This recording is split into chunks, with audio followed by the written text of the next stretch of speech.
Huge changes are coming in patch 12.9. So here's a rundown of everything that you need to know when it comes to those buffs, nerfs and adjustments. From Hecarim Buffs and Rengar Nerfs to a pretty big Taliyah update and huge changes to Pyke's ultimate. There's tons of stuff to cover today, so let's get straight into it. Starting off with those buffs, and the 4 champions getting them this patch are Hecarim, Varus, Braum and Thresh.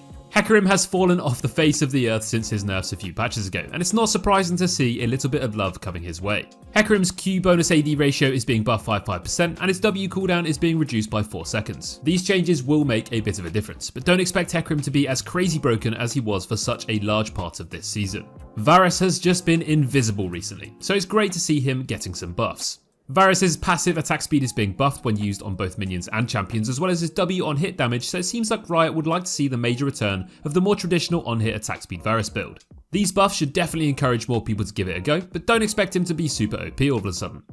Braum has unfortunately not really been too popular this season either, as we live in a world full of enchanters right now, and he just can't scale as well or deal with them very easily. Braum's passive cooldown per target is being buffed throughout levels 1, 7 and 13, and his E damage reduction is also improving too. For me, Braum is just such an awesome champion, and he's not only very enjoyable to play, but as a character, he's just great. Hopefully these changes will make enough difference and help Braum be a little bit more viable. Despite Thresh still being okay in the right hands, he's just not had that effectiveness at all this season, especially when compared to these other meta and high priority support picks. Riot are buffing his AP and armor per soul in his passive, and also his W shield amount depending on how many souls he has. These should help him scale a little bit better, but it won't do too much to improve his somewhat lackluster early game, especially when compared to those other much easier to play picks. So that's it, just 4 champions being buffed this patch, so don't be afraid of suddenly getting dumpstered by champions you never played against. Although we do have some very interesting adjustments coming on later in the video. For now though, let's go over the champion nerfs, and we've got 6 champions on that list. Rengar, Master Yi, Nidalee, Ahri, Renata Glasc and Sion. Rengar and Nidalee have been absolutely dominating the high elo jungle scene at the moment, and they are just everywhere. These 2 champions are devastating when played by the best of the best, so they definitely do need a little bit of tweaking. Rengar's W bonus monster damage is being nerfed, so this will hinder his clear slightly and make a marginal difference. Nidalee's base health is being reduced from 570 to 540, which is just going to make her more of a high risk, high reward champion, which her playstyle is all about already. This will make those early game plays a bit more challenging, but won't stop her from snowballing the game out of control when she is in the zone. Master Yi has been a very strange champion this season, with plenty of changes and lots of periods of him being busted or completely useless. Right now he seems in an okay place, but his win rate is still a bit high, especially in the lower ranks. The bonus attack speed on Yi's ultimate is being nerfed at later levels, and it's a total of 20% at rank 3, which is actually very significant. Master Yi will still carry those games in low elo though, especially against low CC comps, but a late game Yi will be slightly more tolerable-ish. Ahri's been easily one of the most popular champions in that mid lane all season, ever since those changes that she received towards the start of the season. Ahri is a very low risk, high reward champion right now, and she's such a well rounded pick to go for. It's not surprising at all to see some nerfs coming her way, and she's getting her charm and her ultimate cooldowns nerfed slightly. Again, these changes are not going to make too much of a difference, but should make her a tiny bit more punishable. Renata Glasc had a somewhat shaky start after her release, but people quickly figured out just what this champion is capable of, and now she's one of the best and most prioritized supports in the game at every single rank. Renata's armor is being nerfed from 29 to 27, and her passive damage is being nerfed too. Her passive is probably the most underrated part of her kit, and it feels appropriate to nerf something like this rather than to just gut her utility, which she does have a lot of. Renata will be more than useful with these nerfs though, so don't expect people to actually stop playing her. Sion is finally receiving some nerfs, and if you know me well, you'll know I really dislike the whole backdoor bandit Sion stuff, but now it might be a little bit less effective. Now there's no problem with Sion's kit, and most people don't think so either, but it's those games where Sion is just pure inting and ends up winning anyway that really can get your blood boiling. Sion's passive zombie structure damage is being nerfed from 100% to 40%. This is absolutely huge, and will definitely make those Sion players far less likely to win the game from it. Sion's ultimate alongside his runes and Hullbreaker will still make him a fantastic split pusher and structure destroyer, but he won't be able to 1v5 and kill your Nexus at the same time now, hopefully. Talking of Hullbreaker, this is the only item receiving changes this patch too, so we may as well talk about that now. Hullbreaker is being nerfed now for when you rush it, as the resists are now backloaded rather than linear. The bonus tower damage you get from this item now only applies to attacks too, so if you're playing Yorick, those ghouls aren't going to do the damage. It's definitely not surprising to see this item being nerfed again, as it's been such a popular choice all season. It's still going to be a perfectly viable item for a few split pushy specific champions, but we'll definitely see less top lane picks rushing it in every single game. Now it's time for the really exciting stuff, and it's time to talk about some of the bigger changes to certain champions coming this patch. We've got adjustments for Olaf, Taliyah, Pyke mid and Renekton. Olaf's going to be up first and he's receiving some buffs to his base stats, increasing his attack damage, mana and health per level with some much higher numbers at level 18. Olaf's passive maximum attack speed though is now 40% to 100% through levels 1 to 18, rather than 99% from the very start. Olaf's passive now also gives 12 to 35% lifesteal through levels 1 to 18, and this is based on Olaf's missing health. Olaf's Q is now going to shred armor for 4 seconds when it hits an enemy champion. The early game damage is going down, but it remains the same as it is now at max rank, and the minimum range is going from 300 to 45, so you can't spam it at your feet as much. The mana cost is being lowered throughout the earlier ranks too, and the cooldown plus the cooldown refund are both being changed as well. Lots of changes to Olaf's Q for sure, and this will make an instant impact on how he plays. The armor shred sounds insane.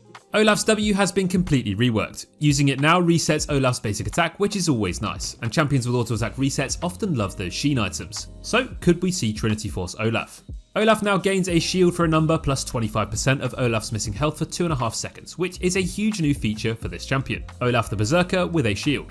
The missing health part does cap out at 30% remaining health though, as when they first tested it, it was a bit broken. Olaf's W no longer grants lifesteal or amplifies his healing based on his missing health, but it still gives attack speed for 4 seconds rather than the usual 6. Olaf's E is staying the same, but his ultimate is really what's changing quite significantly. Its base duration is now only 3 seconds down from 6, but if Olaf hits an enemy champion with a basic attack or his E, this extends the duration of his ultimate by 2.5 seconds, which Olaf can refresh indefinitely. These changes sound really fun to play with, and I think we're going to see a lot more of top lane Olaf as a tank shredder rather than just as an early game jungle pick. When these changes were first introduced on the PBE, they were a little bit broken, but they've had several nerfs and changes since then, so it should be all good before patch 12.9. Next up, we've got Taliyah, and she's also receiving some pretty massive mid-scope changes. To start with, her base stats are being changed, her armor, HP and mana per 5 are all being nerfed, and her base mana is being buffed. Taliyah's passive is being nerfed early game and heavily buffed throughout the game, and it's now usable far more often and easily. The time before the passive falls off now when you're away from walls is 2.5 seconds down from 1 second, which is going to make a massive difference. Taliyah's Q is now AoE again. The numbers look a bit complicated, but all you really need to know is that it deals AoE damage and the damage is a bit lower than it is currently. But the cooldown did get buffed to compensate. When you use your Q on your worked ground, it still fires a single hit boulder, but now it deals AoE damage in a larger range to the usual Q range. It deals more damage to the primary target and then it slows everyone around them for 2 seconds. Not only this though, but casting your Q on the warped ground now consumes it, which is a huge positive change. Taliyah's Q deals 150 damage to monsters now, and the extra rock damage reduction on jungle monsters got increased by a decent amount. Taliyah's Q will now also continue to cast while she's in a stasis effect, which is going to be amazing with Zhonya's. Massive changes to Taliyah's Q and warped ground, which means her playstyle is going to shift significantly. Taliyah's W no longer deals any damage, it's just a crowd controlling ability that can and should be used to combo with the rest of your kit. The delay is now shorter and the AoE is larger, so overall it's going to be much easier to land. The cooldown and mana cost are also both being buffed, and the mana cost of this ability at max rank will be 0. Taliyah's E is now longer rather than wider, and it lasts for a longer duration. It deals more upfront damage, but the damage after 4 seconds is gone. Now if enemies dash inside your E though, they'll get stunned for 1 second. This change is going to be so good for peeling and dealing with frontliners, and a much improved ability against those high mobility matchups. Finally, Taliyah's ultimate is also getting some changes. The range on this ability is now lower earlier and longer later. Damage no longer knocks Taliyah off her wall, however she can't cast this ability within 3 seconds of taking damage from any enemy champions or towers. Taliyah's jump off dash range though is being buffed massively, and the dash speed too, so this opens up massive new avenues for outplays and dives, and even preventing dives too. Overall, these changes seem really positive, and a lot of people are really excited about this one. They're going to make her more versatile in lane and in the jungle early game, but also help out with some scaling damage and utility. Moving on to some Pyke changes now, and this is a bit of a nerf to Pyke in the mid lane, and Riot are really trying to force him into that support role. Pyke's Q now costs more mana, but refunds you more if you cancel the channel or land this ability on an enemy champion. Pyke's quick cast tapped Q now also slows, which makes it much stronger and much more versatile already.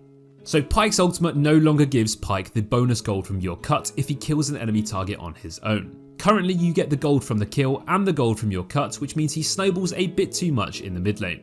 Pyke still gets one of your cut, but no longer gets an extra one when allies kill enemy champions who are also inside the X. This is what's really interesting though. The base execution threshold for Pyke's ultimate is now lower at all ranks. However, this now scales indefinitely with each enemy champion execution.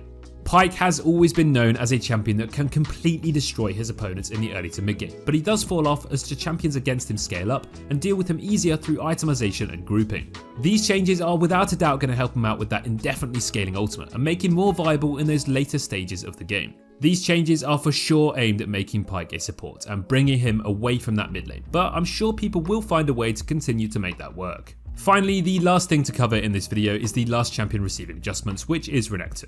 Only a few changes to Renekton though compared to the rest of these choices. His HP and AD growth are both being buffed, and his W is being nerfed at ranked 1 but being buffed at max rank. His damage on his ultimate is also being buffed too. Renekton's just been a bit of a meme champion recently, and he really does need some attention. Maybe these changes are a good place to start. So that concludes everything that's coming in patch 12.9. What changes are you most excited about? For me, it's gotta be those Taliyah changes, and I'm really intrigued to see how they pan out. Thanks for watching this video guys, and we'll see you next time. Take care.